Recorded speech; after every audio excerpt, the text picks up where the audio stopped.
Les amis, bienvenue dans la télé-réalité de la cétose pour une vidéo où je vais faire le bilan de mes 2 ans et quelques en régime cétogène. Je sais que j'ai un peu de retard parce que là ça fait presque 2 ans et 3 mois, c'est même ça. Mais voilà, c'est pas grave, mieux vaut tard que jamais.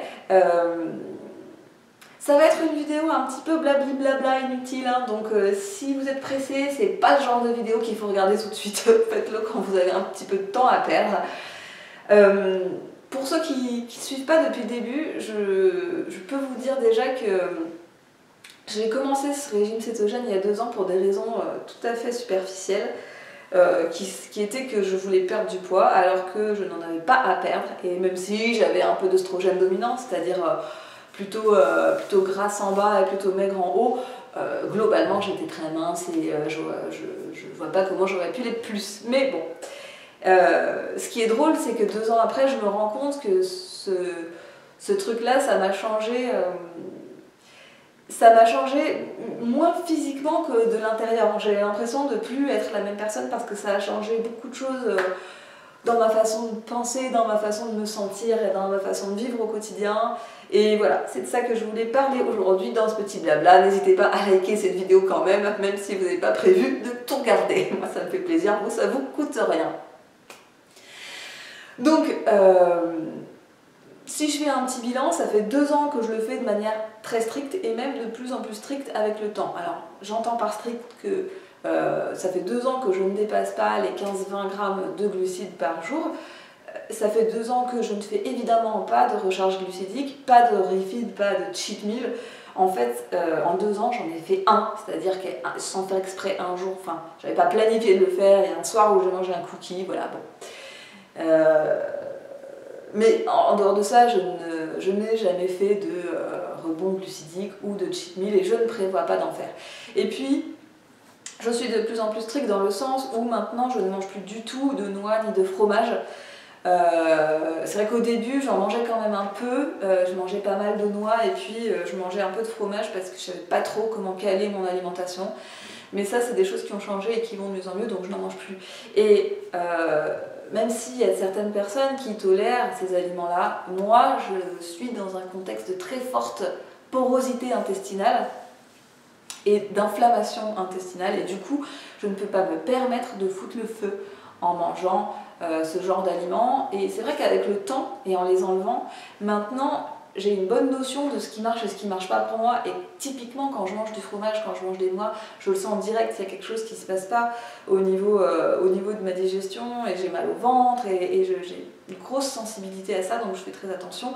Et je veux essayer de calmer cette inflammation intestinale, et c'est dur à faire. Et d'ailleurs, je pense que c'est pour ça que j'ai toujours, je suis pas grosse, mais j'ai toujours ça au niveau du ventre qui part pas, au niveau du bas du ventre, et je pense, même si j'en ai pas la preuve très formelle, mais je pense que c'est lié à cette inflammation intestinale. Donc je pense que la clé pour moi pour perdre ça, c'est justement de travailler sur les intestins. Voilà. Donc tout ça pour vous dire que je suis de plus en plus stricte, et que même en étant de plus en plus stricte, même en étant très stricte depuis 2 ans, ça ne veut pas dire que je suis en cétose permanente depuis 2 ans. Mettez-vous bien ça dans la tête, parce qu'il y a encore plein de gens qui font cette confusion, et non. On n'est pas en cétose tous les jours, on n'est pas en cétose tout le temps dans la journée. Par contre, et j'en ai déjà parlé dans une autre vidéo, ce qui vient avec le temps, c'est la céto-adaptation. La cétose, c'est un état métabolique du corps où on est à même de dégrader des acides gras parce que la glycémie est très basse et qu'il n'y a pas d'insuline, et que du coup le corps se met à dégrader des acides gras. Ça ne veut pas dire qu'il les utilise. La céto-adaptation, c'est un état du corps où on est capable d'utiliser ces cétones et ces acides gras comme carburant au quotidien, et où on est capable de passer de l'un à l'autre sans états problématiques d'hypoglycémie, sans se sentir mal, sans manquer d'énergie. C'est ça la céto-adaptation. Et c'est ça dont je veux vous parler, parce que c'est ça qui m'a apporté le plus, et je suis vraiment en train de sentir pendant cette 2e année la différence entre les deux. C'est-à-dire que oui, je prends ma glycémie tous les matins, oui, je prends ma cétonémie très très souvent, et je sais que je suis au top, je sais que je suis bien. Mais je sais aussi que les jours où ça va pas, c'est pas grave. Et avant, ça me contrariait beaucoup, mais maintenant je comprends qu'en fait c'est pas grave, parce que le plus important, c'est d'être capable de revenir à l'équilibre rapidement. Et ça, c'est une notion que j'ai découvert et que j'expérimente de plus en plus, c'est la notion de résilience. En fait, la résilience, c'est la capacité du corps à revenir à l'équilibre après un stress, soit physique, soit émotionnel, soit ce que vous voulez. Vous le sentez bien, si vous faites par exemple une journée de snowboard dans une journée où il va faire très très froid, vous allez faire des efforts très intenses, il faut un petit temps quand vous revenez le soir, avant de se ressentir bien, avant que la chaleur revienne, avant que l'énergie revienne, il y a un temps en fait. Donc physiquement on le sent très bien, mais c'est la même chose au niveau émotionnel, c'est-à-dire que quand vous êtes dans une situation très stressante, combien de temps il vous faut avant que ça redescende, quoi, avant que vous arrêtiez d'être super énervé, super stressé, avec la tête toute rouge et de la transpiration. Moi j'ai l'impression que ça c'est quelque chose que la céto-adaptation m'a apporté, que le régime cétogène m'a apporté, c'est que j'ai l'impression d'être vraiment meilleure à gérer ces situations de stress. C'est-à-dire que là, j'ai eu des gros changements professionnels où je me retrouve dans des situations très stressantes très souvent. Et on ne peut pas éviter les situations stressantes. C'est-à-dire qu'on ne peut pas échapper tout le temps au stress dans notre vie, c'est pas le but. L'important, c'est pas d'y échapper. L'important, c'est de voir qui on est face à ces situations de stress.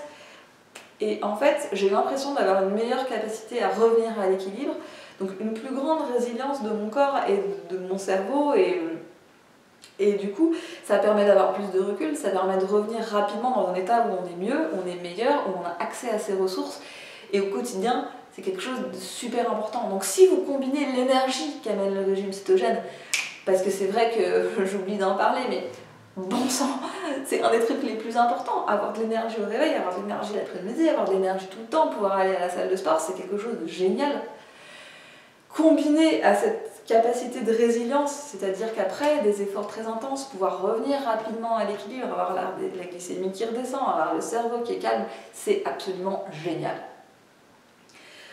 Par exemple, il n'y a pas longtemps, donc, je suis allée en week-end au ski avec des amis, et puis parce que j'ai pas eu le temps de le préparer, ce qui n'est pas mon genre, mais bon voilà, je me suis retrouvée le matin en haut des pistes avec dans mon sac à dos une bouteille d'eau.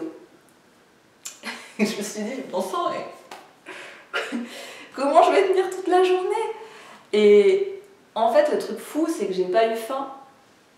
J'ai pas eu faim et évidemment qu'à midi, quand tout le monde mangeait, j'aurais pu manger aussi, parce que, forcément, tout le monde mange un sandwich. Tout le monde m'a proposé de me filer du beurre, un petit morceau de beurre, un petit morceau de jambon.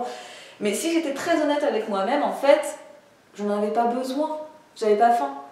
Et avoir la capacité de faire cette journée de snowboard en entier, en ayant de l'énergie, c'était juste génial, ça aurait pas été possible avant. Et il y avait une pote à moi qui est très mince et qui à midi s'est sentie pas bien du tout parce que je pense qu'elle était en hypoglycémie, il fallait qu'elle s'arrête. Elle avait pas beaucoup d'autonomie en fait, elle a pu tenir encore 20-25 minutes, le temps qu'on trouve un endroit pour manger, mais je me suis dit, moi, j'ai cette chance-là que du coup, ma réserve de matière grasse étant plus grande que ma réserve de glycogène, j'ai une autonomie. C'est comme si j'avais de la batterie pour toute la journée, alors qu'elle avait une toute petite batterie. Et c'était absolument génial. Et en fait, c'est comme ça tout le temps. C'est-à-dire que quand on est céto-adapté, et c'est pour ça qu'on peut se permettre de faire du jeûne intermittent, ce genre de choses, c'est que on peut, ok, s'il n'y a pas ce qu'on veut manger, si on n'a pas préparé, si on n'a pas pu, on peut aussi ne pas manger. Et on tient quand même. Et c'est génial. Autre chose qui est assez super, c'est la relation à la nourriture qui change. Moi, j'ai vraiment un passif d'avoir été obsédée par la nourriture tout le temps. Qu'est-ce que je vais manger au prochain repas? Qu'est-ce que j'ai mangé au précédent? Combien j'ai mangé de glucides? Est-ce que c'est bien? Est-ce que c'est pas bien? Et la culpabilité tout le temps. Et voilà. Et en fait, le détachement que m'amène le régime cétogène par rapport à la nourriture, c'est absolument génial. C'est-à-dire que j'ai l'impression d'être devenue un petit animal. C'est-à-dire que je mange mon repas, peu importe si c'est le même qu'hier, qu'avant-hier et qu'il y a 2 ans. D'ailleurs, mon alimentation n'a pas beaucoup changé. En fait, je mange mon repas, je suis contente de le manger, j'ai plaisir à le manger, et quand j'ai fini, je pense plus à la nourriture. Vraiment, j'ai l'impression d'être un petit animal, mais c'est génial, c'est génial. J'aurais jamais pensé que ça pourrait m'arriver à moi, mais voilà, ce rapport-là à la nourriture, il est libérateur parce que ça dégage une énergie pour faire autre chose. Franchement, mais c'est chiant de penser à la bouffe toute la journée, c'est chiant. c'est horrible, je l'ai fait pendant des années quoi. Et c'est parti. Merci au régime cétogène. Je pense que le fait de se libérer du candidat aussi, c'est quelque chose qui fait qu'on n'a plus ces pensées obsessives et cycliques sur la nourriture. Donc voilà, ça c'est absolument fabuleux. Merci, merci et merci. Et je pense qu'il y a aussi voilà, quelque chose au niveau de l'humeur qui se passe, le fait de ne plus avoir sans cesse de haut et de bas au niveau de la glycémie, ça régule beaucoup l'humeur, ça donne une sorte de stabilité émotionnelle qui est absolument géniale et que moi je pourrais plus revenir. Enfin, le mois dernier, vous savez, parce que j'en ai parlé, j'étais malade, j'étais pas bien, j'avais moins d'énergie, j'ai perdu en fait un peu ce que j'avais l'habitude d'avoir et du coup j'ai encore mieux senti la différence. Et quand c'est revenu, je l'ai encore plus apprécié, c'était absolument génial. Donc voilà, moi j'ai l'impression d'être une personne différente grâce à ce régime, j'ai l'impression d'avoir la capacité en fait de changer tout ce qu'il y a à changer pour mettre ma santé en premier. Et oui, physiquement j'ai un peu changé, j'ai plus de muscles en haut, j'ai pris des bras, je suis plus fine du bas, j'ai quasiment plus de cellulite. Mais je pense que ma transformation physique n'est pas spectaculaire comparée à celle intérieure de mon caractère, de ma capacité d'adaptation, de mon humeur générale, de mon bien-être dans la vie, de l'énergie que ça m'a libérée pour faire mes trucs. De ma capacité de répondre au stress, de revenir à l'équilibre, de ma santé en général, du fait que je me préoccupe plus de savoir si mes intestins vont bien que de savoir si j'ai 1 ou 2 kilos en trop. D'ailleurs, voilà, mon poids, j'en ai pas perdu, j'en ai plutôt pris, et c'est plus une priorité dans ma vie. Et je pense que vraiment, ce régime, il m'a plus changé de l'intérieur que de l'extérieur, et c'est pour ça que ce bilan, il peut sembler un peu flou et un peu blabla, mais parce que je vous ai parlé de moi plutôt que de ma masse grasse et de ce genre de choses. Voilà. Donc, vous n'êtes pas débarrassé de la télé-réalité de la cétose, désolée, parce qu'en fait, ça va continuer. Au départ, c'était prévu pour 1 an, je pense que maintenant, c'est vraiment prévu pour beaucoup plus longtemps, donc vous n'êtes pas à l'abri d'autres vidéos, et en plus, je vous réserve des petites surprises pour après, donc voilà. À très bientôt dans la télé-réalité de la cétose, les enfants.